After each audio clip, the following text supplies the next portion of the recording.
Olá pessoal, bom dia, tudo bem? Eu estava meditando aí sobre essas coisas todas que estão acontecendo, né? Essas doideiras ali, e a gente sempre lendo, né? Pesquisando, né? Fazendo as nossas leituras.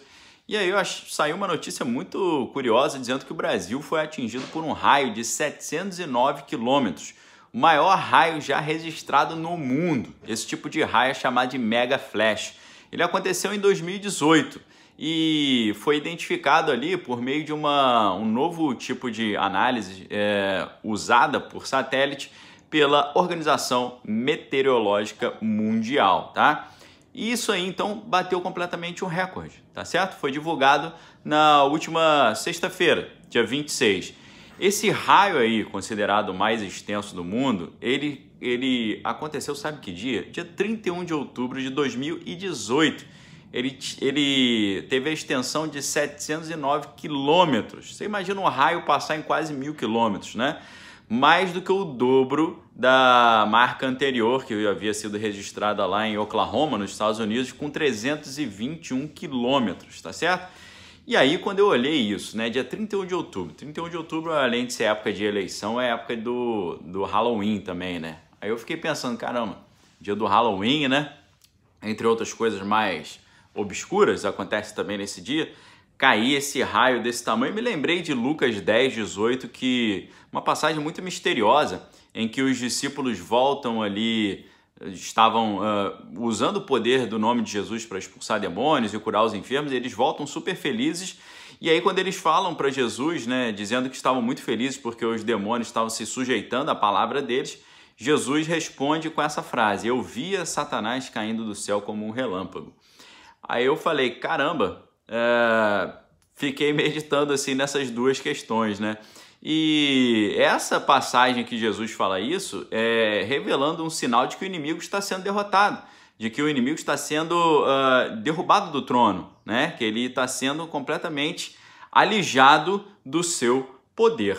E aí, me lembro também de outro conceito, que é um conceito que está na Bíblia de forma explícita, mas no conhecimento popular a galera diz: diga-me com quem andas e te direi quem és, né? A Bíblia traz um pouquinho disso e, por exemplo, em Provérbios 13, 20, né? Aquele que anda com homens sábios será sábio, mas o companheiro dos tolos será destruído.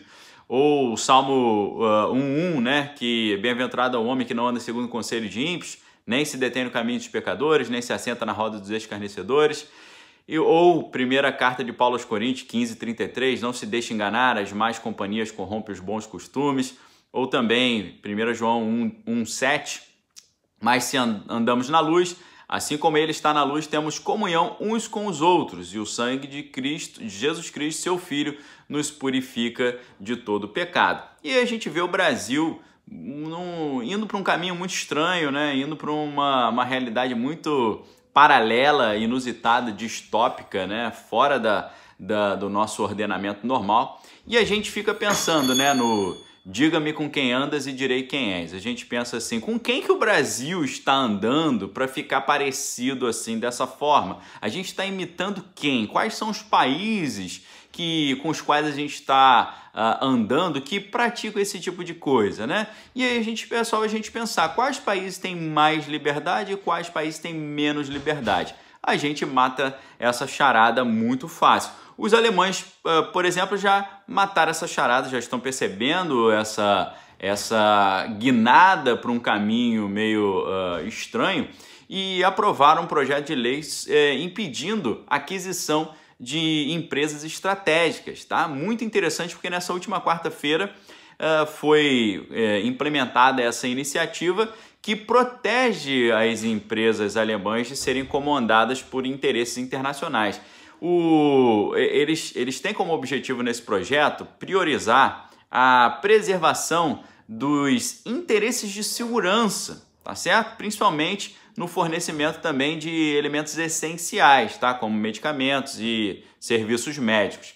No mês passado, né, a Angela Merkel tinha dito que era os Estados Unidos que estavam querendo controlar uma empresa lá que produz ali medicamentos e tal. Então, ela falou mais sobre os Estados Unidos, mas a gente sabe que tem outra nação que está vindo aí aproveitando essa bacia das almas, né, esses preços baixos para tentar comprar empresas, comprar porcentais e exercer a sua influência mundo afora, né?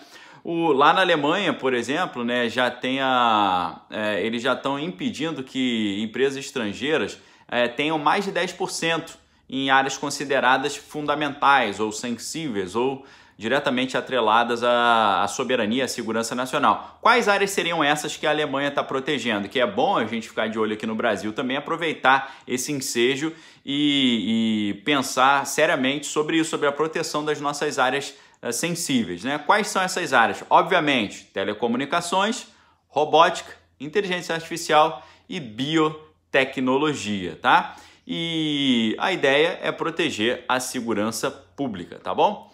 E aí, pessoal, quando eu olho essa situação toda, né? E a literatura nos ajuda muito nisso, obviamente, né? A ausência de um praticar de leitura de ficção de alto nível faz a gente perder vários insights sobre problemas que a gente poderia antecipar. E aí, quando eu olho esse cerceamento, né, esse medo, né, esse chill que eu falei para vocês, né, esse receio, né, de se manifestar em termos de opinião, né, eu me lembrei do Fahrenheit 451, que é um romance muito interessante, um romance distópico de ficção, escrito por Ray Bradbury, né, e publicado pela primeira vez em 1953. Né? O livro é muito interessante porque traz um insight para a gente pensar sobre a nossa realidade de hoje. Né? O romance ele mostra ali um futuro onde todos os livros são proibidos, tá? As opiniões individuais são consideradas problemáticas e egoístas, né, hedonistas. E a manifestação de crítica é suprimida. O personagem principal, Guy Montag, ele trabalha como bombeiro, só que o bombeiro nessa história significa não um cara que apaga incêndio, mas um cara que queima os livros, né? E o Fahrenheit 451, né, o número 451, é exatamente essa temperatura em graus Fahrenheit que eles usavam no livro ali, nessa história para queimar os livros, né? O 451 graus Fahrenheit equivale a 233 graus Celsius, por isso o nome Fahrenheit 451. Esse nome foi usado também no documentário do Michael Moore, né, Fahrenheit, falando também sobre essa questão de liberdade de imprensa e tal, liberdade de expressão. E esse livro, Fahrenheit 451, no decorrer dos anos, ele foi sendo interpretado, né, por várias pessoas ali como uma ideia de uma crítica à supressão das ideias dissidentes, né? Mas o autor ali, em algumas entrevistas, ele diz que o livro não trata exatamente disso, né, de uma espécie de censura, mas de como a televisão atrapalha o interesse pela leitura e tira das pessoas o espírito crítico, tá? Agora, nessa história tem um personagem muito estranho e sinistro, né? Que é o Sabujo, que é um cão de caça mecânico, tá? Ele é uma máquina ali de 8 patas, que desprovida de sentimentos, e ele vai atrás de quem emite opinião e quem pensa diferente, quem está ali meramente refletindo, né? Fazendo manifestações críticas sobre a realidade, né? O livro, ele tem um caminhar assim mais otimista indo para o final, mas faz um alerta importantíssimo sobre como uma sociedade que está descolada da leitura, está descolada da reflexão, pode ficar sujeita a ver os seus direitos mais fundamentais sendo diluídos. Pessoal, por isso, então, a gente olhando essa história toda, eu digo para vocês, leiam, aproveitem essas leituras. Leituras muito interessantes que a gente pode fazer nesse momento são esses livros distópicos, né, como Fahrenheit 451,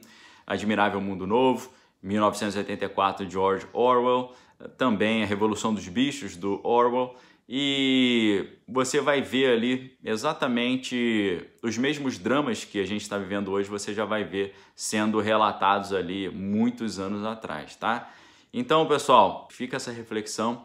Examine todas as coisas e retém que é bom. Se você quiser se tornar membro do canal, clica aqui embaixo. Você vai poder ter acesso ao nosso Direto do Bunker, que é uma reflexão diária, todos os dias à noite, a gente falando ali sobre como a gente pode blindar o nosso pensamento diante de todas as estratégias de persuasão, convencimento, né, manipulação. Então a gente vai falar sobre psicologia social, psicanálise, sobre questões mais da historiografia das guerras. A gente estuda a história das guerras, é bem legal, a galera tem gostado muito, tá bom?